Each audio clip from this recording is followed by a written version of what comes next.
നമുക്കൊന്ന് ഈസി ആയിട്ട് ഒരു ഹെയർ ബോ ഉണ്ടാക്കി നോക്കാം. ആദ്യം നെറ്റിൻ്റെ ക്ലോത്ത് എടുത്തിട്ട് ഇതുപോലെ സെൻറ്ററിലേക്ക് രണ്ട് സൈഡിൽ നിന്ന് മടക്കുക. ഓക്കെ, എന്നിട്ട് നമുക്ക് ഇതുപോലെ ഞൊറിവിട്ടെടുക്കാമേ. ഞൊറിവിട്ടെടുത്ത് കഴിഞ്ഞ ശേഷം നമുക്ക് ഒരു നൂല് വെച്ചിട്ട് നല്ല ടൈറ്റായിട്ട് കെട്ടിക്കൊടുക്കാം. മാക്സിമം ടൈറ്റായിട്ട് വെക്കണം കേട്ടോ, അഴിഞ്ഞൊന്നും പോകരുത്. കാരണം നമ്മളിവിടെ വേറെ പശയൊന്നും നമ്മളിപ്പോൾ ഉപയോഗിക്കുന്നില്ല.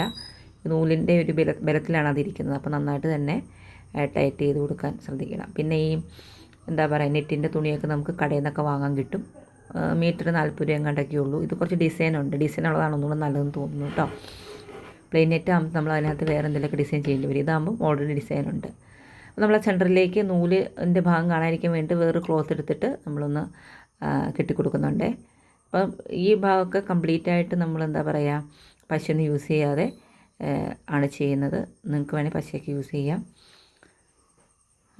എന്നിട്ട് അതിൻ്റെ ബാലൻസ് ഒന്ന് കട്ട് ചെയ്തിട്ട് നമ്മൾ പിന്നെ ഇത് ഒരു സ്ലൈഡിലേക്ക് അറ്റാച്ച് ചെയ്യാണ്. സ്ലൈഡും കാര്യങ്ങളൊക്കെ ഇപ്പോൾ ഒട്ടുമിക്ക ക്രാഫ്റ്റ് കടകളൊക്കെ വാങ്ങാൻ കിട്ടും കേട്ടോ, പറഞ്ഞാൽ മതി അവരോട്. നമുക്കെന്നിട്ട് ഈ സ്ലൈഡിലേക്ക് ഇത് എന്താ പറയുക, നന്നായിട്ട് പശ വെച്ച് ഒട്ടിച്ചാൽ മതി. ഞാനിവിടെ ഇപ്പം ഉപയോഗിക്കുന്നത് എന്താണെന്ന് വെച്ച് കഴിഞ്ഞാൽ ഗം സ്റ്റിക്കാണ് കേട്ടോ. നല്ല പശ വാങ്ങാൻ കിട്ടും, ക്രാഫ്റ്റ് കടയിലൊക്കെ പറഞ്ഞാൽ മതി. അപ്പോൾ ആ പശയാണെന്നുണ്ടെങ്കിൽ ഒന്നും കൂടി ഇരുന്നോളും. ഇതും കുഴപ്പമൊന്നുമില്ല. അപ്പം ദേ നമ്മുടെ ബോ എടുത്ത് സ്ലൈഡിലേക്ക് ഒട്ടിച്ചിട്ടുണ്ട്. ഓക്കെ, അലിഗേറ്റർ ക്ലിപ്പ് എന്നാട്ടോ ഇതിന് പറയുന്നത്. എന്നിട്ട് നന്നായിട്ട് ഒട്ടിച്ചിട്ടുണ്ട്. ഇനി നമുക്ക് എന്താ പറയുക, ഇതാണ് ഇത്രേ ഉള്ളൂ. സിമ്പിളായിട്ട് കഴിഞ്ഞില്ലേ പരിപാടി. അപ്പം വീട്ടിൽ കുട്ടികളൊക്കെ ഉണ്ടെന്നുണ്ടെങ്കിൽ അവർക്ക് പെട്ടെന്നൊന്ന് ഉണ്ടാക്കി കൊടുക്കുക. അവരുടെ ഡ്രസ്സിനനുസരിച്ച് നമുക്ക് ഉണ്ടാക്കി കൊടുക്കാം. അപ്പോൾ ഇഷ്ടമെല്ലാം സപ്പോർട്ട് ചെയ്യണേ. Thank you.